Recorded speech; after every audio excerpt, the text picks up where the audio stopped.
What's going on YouTube? It's Universal Fragrances here, back with another video. And today we have my top 5 most masculine fragrances from the house of Amouage. Now these are not necessarily my 5 favorite, even though many of my favorites are in here.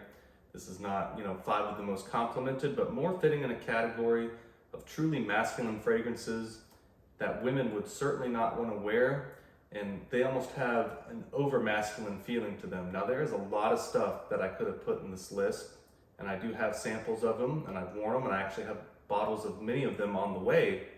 So you could put a lot of things in this list, and in fact, I have an alternate top 5 here that you could put real quick. We got Beloved Man, Memoir, Journey,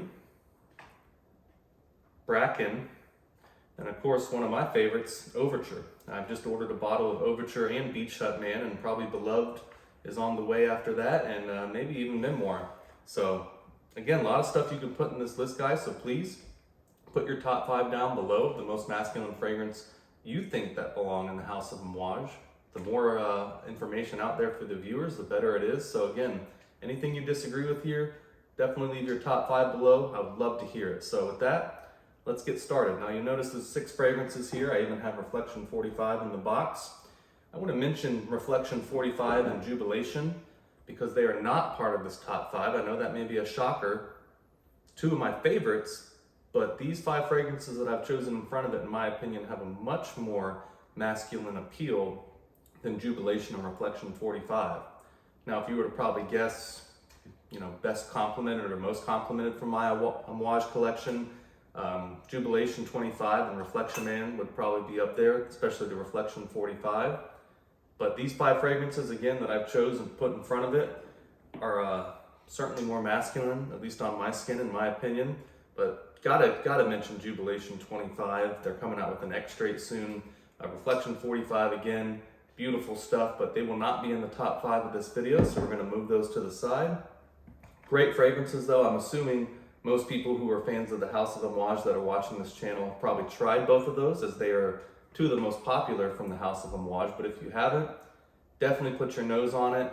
Reflection 45, in my opinion, really blows regular Reflection Man just out of the water. It's so much better, a lot richer, deeper, much more of an Amouage feeling to it than the normal Reflection Man.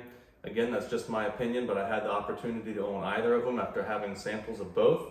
And it was a pretty clear choice, even though this is a lot pricier, much more collectible, much more oil concentration, and just an overall better fragrance. So Reflection 45 and Jubilation 25, if you haven't checked them out, definitely get into those.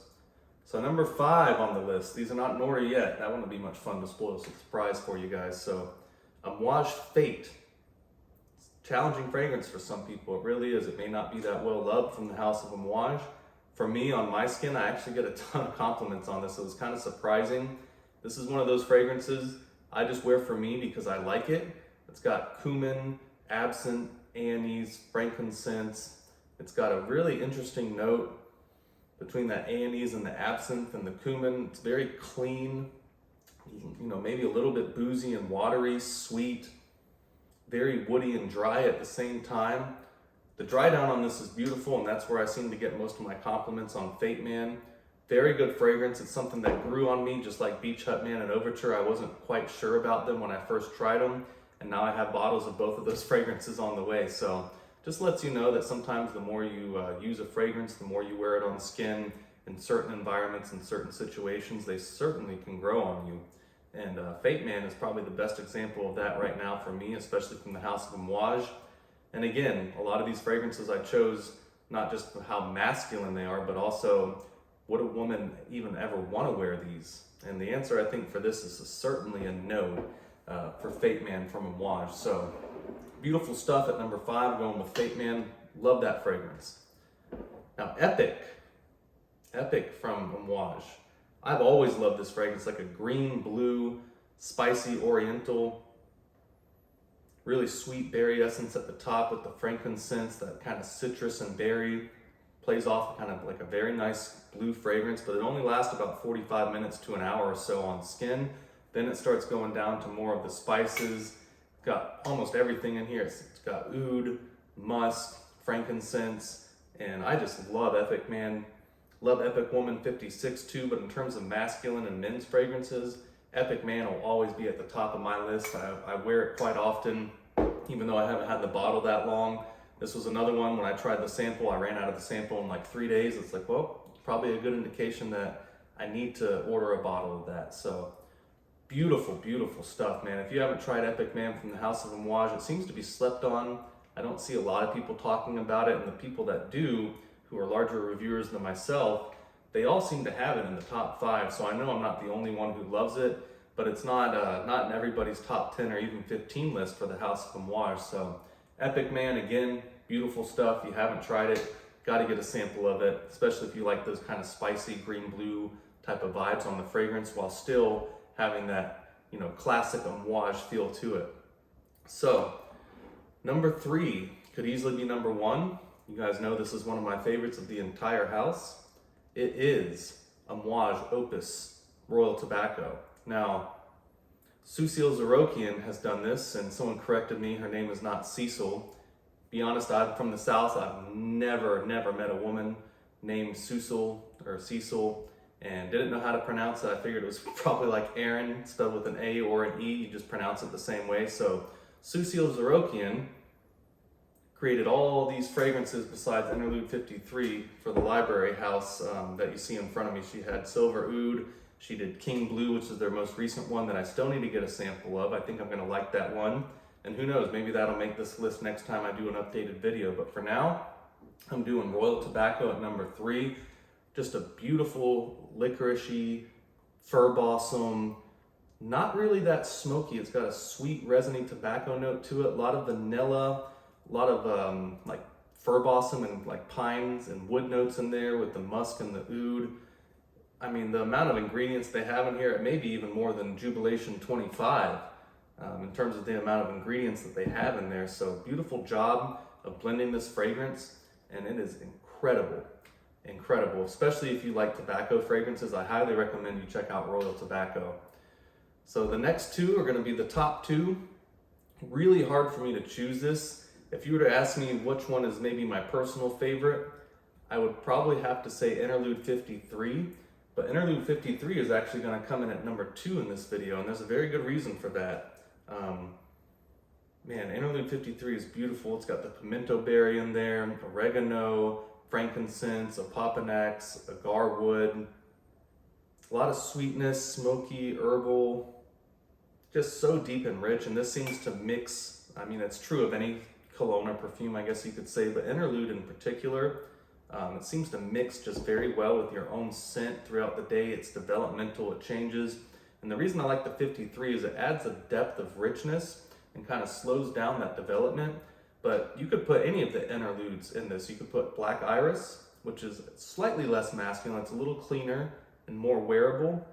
You could even put the regular interlude. I just chose to buy Interlude 53, but any of those 3 of the interludes would work for sure. But Interlude 53, 1 or 2, depending on the day. Hard to rank these, quite honestly, but if I'm going with the most masculine fragrance that I have tried from the House of Amouage, it's gotta be Silver Oud from Cecile Zarokian. And holy cow, when I first tried this, I didn't really know what to think of it. I was like, man, I like it, but I hate it. Like, it's almost overly sweet, like an earthy oud, cotton candy, but not fake in any way. It's just got like a, man, I just don't know how to describe it. It's a little smoky and funky and dirty and animalic, but it's got that sweetness and the cleanness from the earth and the woods in there. Just like everything that you would want in a fragrance and everything that you think about when you think Amouage, the company itself, it seems to be in this fragrance, man. I can't get enough of it. I get a lot of compliments. I've only worn this like 3 or 4 times since I bought the bottle, and every time someone says something to me. Someone said it smelled like burnt cotton candy at one point, but they said it smelled really good, so it was just kind of like a offhand analogy of what somebody smelled in my my sillage and my scent trail. Not too animalic. It's not like Dubai Amber. If anyone's ever tried Dubai Amber, where it has that really skanky civet musk, it's not a skanky type of animalic. It's hard to describe. The best way to do it is just get a sample and try it yourself. But I'm going to read some of the notes of silver oud here. So it's got patchouli, cypriol, Virginia cedar. It's got, of course, oud assam, vanilla. Madagascar is where I think that it gets a lot of its sweetness from, along with the oud. And then it's got amberone, birch, gaiac wood, and castoreum at the base. So you really get a lot of those kind of deep, resiny, heavy woods with the gaiac, things like that. Again, one of my most favorite fragrances. I think I like Interlude 53 a little bit better, but especially between all these, man, it's hard to choose, but especially when you get down to Royal Tobacco, Interlude 53, and Silver Oud, you could pretty much change these in any position. I don't think many people would argue. But Silver Oud, in terms of would a woman want to wear it and how masculine it is, no, a woman would not want to touch this stuff, in my opinion. I could be wrong, but it is just way too dirty, funky, sweet, earthy. And for me, that's what set it over the edge to put it at number 1. And again, all these I get a lot of compliments on, so certainly the video is not about that, but these fragrances from Amouage, they all lean very masculine. In fact, I've spoken about it with some of my subscribers before. Even the women's Amouages, they tend to be very masculine leaning. Like Epic 56, certainly a woman could wear it, but with that spicy amber base and all the other things going on in that fragrance. I love Epic 56 woman as well. Technically it's marketed to women, but a lot of guys enjoy it. Even Honor Woman and things of that nature. The 43 X-Straight, slightly masculine leaning. Even Material, which is a great fragrance. I would wear Material. So when choosing this list, I definitely wanted to make sure that all these fragrances were something that women would not want to wear, that I get you compliments, and that are certainly, you know, representing and embodying the house of Amouage and the masculinity that they offer. Such a great house, so deep. So again, put your top 5 below if you disagree with me. What are some of your favorite, most masculine fragrances from the house of Amouage? Don't forget to like and subscribe. We'll be hitting 1,000 subscribers here pretty soon, and I'll see you guys soon. Bye.